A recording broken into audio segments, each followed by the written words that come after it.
الان چند وقت دیگه این تجمع جمع بشه، باز دوباره ون و باز دوباره میخوان بیان با بی‌حجابا و بدحجابا مقابله کنن. فکر نمی کنی که الان اومدنت باز باعث میشه اون اتفاقا بیفته؟ نه همچون فکری نمی کنم، چون فکر میکنم امنیت ملی، امنیت کشورمون خیلی مهمتر از مسئله حجاب باشه و شخصا اگر لازم باشه، اگر بدونم به امنیت کشورم کمک میکنه، چادر هم سرم میکنم، ولی کشورم رو به علاقه شخصیم ترجیح میدم. من میبینم که گردن تتو هم داری. بله.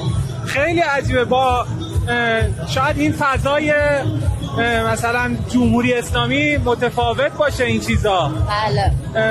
میشه یه توضیح بدی؟ خب اون برمیگرده به اینکه صرفا مثلا حالا جوی که توش بزرگ شدن، فرهنگ خانوادگیم باز بوده و مشکلی با این چیزا نداشتن، اما دلیل بر این نمیشه که من با جمهوری اسلامی مشکلی داشته باشم یا حتی دین اسلام، چون صرفا اسلام حجاب نیست. من مسائل اخلاقی رو مهمتر میدونم.